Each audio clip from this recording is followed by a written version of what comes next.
Bom dia, turma 1001, tudo bem? Hoje, dia 3 de junho de 2020, vamos falar na aula de filosofia sobre o processo de leitura de textos filosóficos. Textos filosóficos, como lê-los? Tem maneira de ler? Vamos então aprender? A filosofia sempre ocupou um papel importante na cultura ocidental. Desde o seu nascimento na Grécia, ela nos auxilia no processo de pensar e conhecer a nós mesmos, a nossa realidade e o mundo no qual vivemos. Interessante. A princípio, foi por meio de gestos e pela fala que a humanidade se desenvolveu e repassou os conhecimentos adquiridos. Pensar e buscar o conhecimento somente nos é possível, pois estamos imersos em uma cultura e dependemos de conhecimentos adquiridos, praticados e acumulados por muitas gerações que nos antecederam. Então, pensar e buscar conhecimento só é possível porque nós vivemos numa cultura, porque nós dependemos de conhecimentos adquiridos, praticados e acumulados por gerações que nos antecederam. Vamos observar essa imagem e perceber que nós estamos numa sala com contação de história. Ali a gente tem a contadora, que com o livro vai lendo, e das 5 crianças, do maternal, a gente percebe que 3 estão com atenção, 2 não. Por quê? O próprio desenvolvimento do pensar e do buscar, ele depende do nosso interesse. Mas, com o tempo, o conhecimento adquirido de forma oral vai se perdendo, ou porque sobrecarregamos nossa memória, ou porque as gerações futuras não se interessam por esse conhecimento. Verdade, a gente marcava o tempo com ampulheta, a gente tem um relógio de pulso, a gente tem um relógio digital, a gente tem só o celular. O tempo, ele é o maior construtor de conhecimento. Aí se apresenta a grande importância da escrita para o desenvolvimento humano. A escrita simbolizou um avanço da humanidade capaz de vencer o tempo e a precariedade da nossa existência, levando o conhecimento às gerações futuras. Lembremos aí que cada sociedade foi desenvolvendo a escrita a partir de símbolos. A escrita filosófica é parte importante desse grande acervo do conhecimento humano. É óbvio que a escrita existe em várias culturas, mas aqui estamos nos referindo especificamente à cultura ocidental, que tem a sua identidade na cultura greco e romana. Ler textos filosóficos nos permite a busca de um diálogo com aqueles que nos precederam na tarefa de desenvolverem o sentido das coisas. Podemos dialogar também com aqueles que hoje se dedicam a isso, em várias partes do mundo. Legal? A gente pode falar com várias pessoas que hoje atuam como filósofos na música, na literatura, no teatro.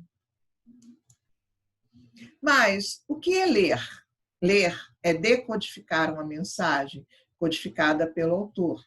Isso possibilita ao leitor acompanhar o raciocínio do escritor e, a partir daí, gerar seus próprios raciocínios. Legal!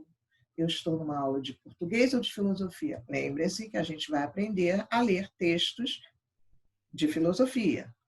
Então, ler é decodificar uma mensagem codificada pelo autor. E por que ler filosofia é diferente?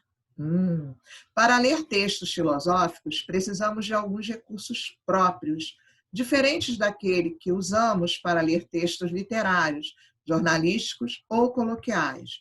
A leitura em filosofia precisa ser analítica. Eu tenho que, então, ter atenção, entender e analisar o texto. Sim. O que é, então, a leitura analítica? A leitura analítica é uma atividade que permite o conhecimento e apreensão de um texto. Seu objetivo é identificar os elementos que permitem uma decodificação adequada e a compreensão do contexto de sua produção. A partir da leitura analítica, o que ocorre comigo? Qual é a mudança que isso traz na minha maneira de ler? A leitura analítica, ela segue uma sequência de etapas que ajudam a superar as interferências que podem ocorrer na decodificação e apropriação da mensagem contida no texto. Opa!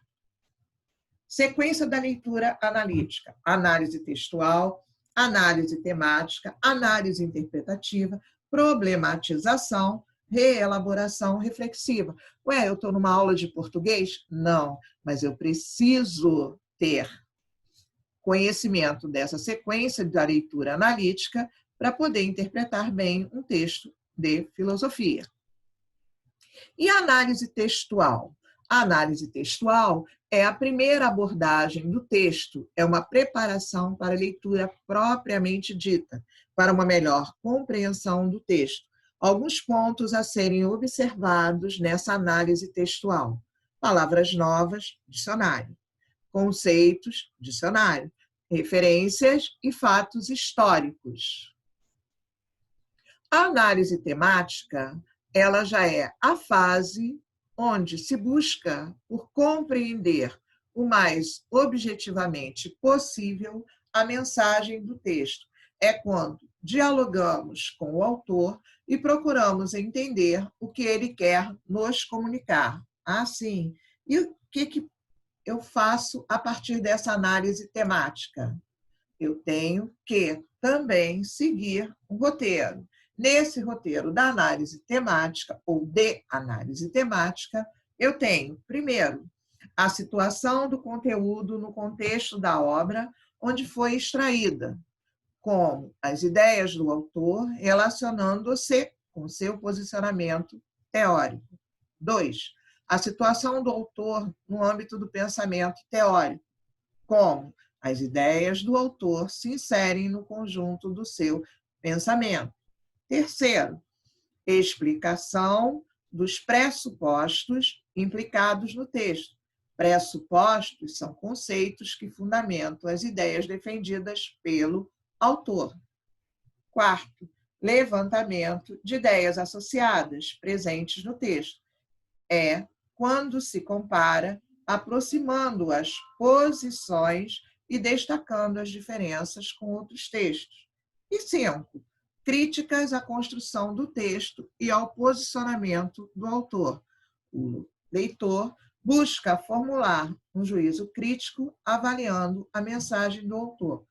Então, quando eu faço um roteiro, eu coloco ali o que eu preciso perceber. E esse roteiro da análise temática, ela me coloca diante da observação da situação do conteúdo no contexto da obra onde foi extraída, na situação do autor no âmbito do pensamento teórico, na explicação dos pressupostos implicados no texto, no levantamento de ideias associadas presentes no texto e nas críticas à construção do texto e ao posicionamento do autor.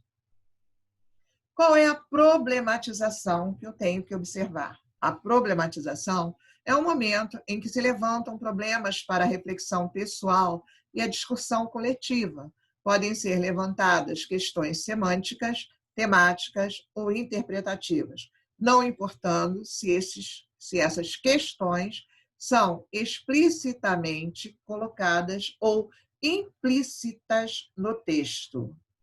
Bem, as interrogações. A reflexão pessoal.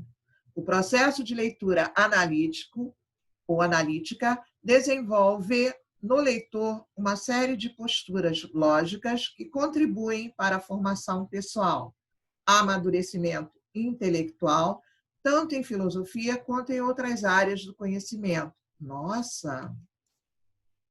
Outra perspectiva. Filosofia em quadrinhos. Ao se utilizar de histórias em quadrinhos, é possível despertar o interesse e ampliar a compreensão do leitor, pois além do texto verbal, as histórias em quadrinhos possuem particularidades gráficas bem definidas.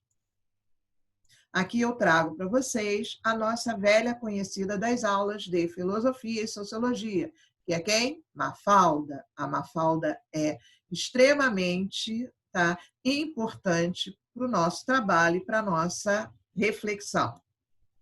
No caso da personagem Mafalda, do cartunista argentino Quino, não se trata de uma publicação exclusivamente filosófica, porém suas tirinhas estimulam a reflexão crítica do leitor. Mas há também quadrinhos específicos para a filosofia, como é o caso do livro Filosofia em Quadrinhos para Principiantes, da autora holandesa Margrethe Dekker.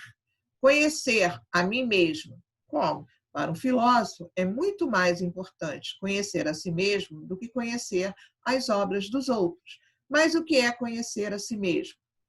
Como os humanos conhecem a si mesmo, como eu conheço a mim mesma? São perguntas que precisam ser respondidas, principalmente para aquele que exerce a função de filósofo.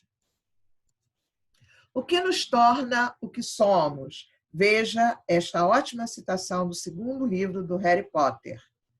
Não são as nossas atitudes que mostram quem realmente somos, Harry. São nossas escolhas. Harry Potter? Sim, por que não? A sabedoria não é exclusividade dos escritos, dos filósofos. Sabia? Quais são as escolhas que dizem quem realmente sou? Na infância, quase todas as decisões significativas eram tomadas pelos meus pais. Mas acho que era muita escolha como lidar com as decisões deles. Então, decidi ir morar em Amsterdã para estudar. O que isso diz sobre mim? Que sou uma garota da cidade, ou quero ser uma. Mas isso tudo é um traço essencial do meu ser ou é acidental, como diz Aristóteles?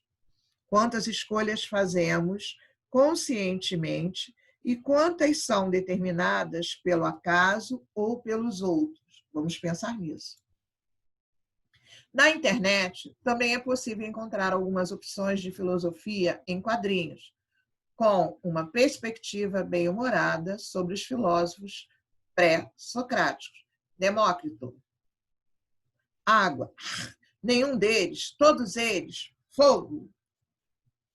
Perdoem-me, adoráveis senhores. Eu, Demócrito, gostaria de demonstrar uma teoria primeiramente formulada por meu professor, o sábio Leucipo. Parmênides.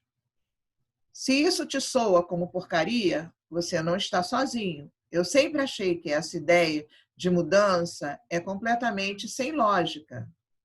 Fala sério, tanto Tales quanto Heráclito insistiram sobre esse processo de vir a ser. Mas eu ter perguntado, você já viu alguma coisa nesse processo? Claro que não. Ou uma coisa é ou ela não é.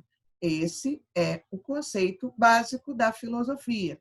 Então, a gente tem aqui momentos onde as tirinhas elas vão trazendo as ideias dos filósofos e vão confrontando essas teorias. Que tal agora construir seu próprio texto ou quadrinho filosófico? Eu vou apresentar para vocês algumas opções de personagens mitológicos ou sobre os filósofos. E a partir daí, você, aluno, poderá fazer a sua versão. Se preferir usar um computador, pode fazer quadrinho gratuitamente nos seguintes sites. Então, ainda estou passando para vocês, 2 sites onde vocês vão poder encontrar instrumentos para produzir os quadrinhos, se quiserem.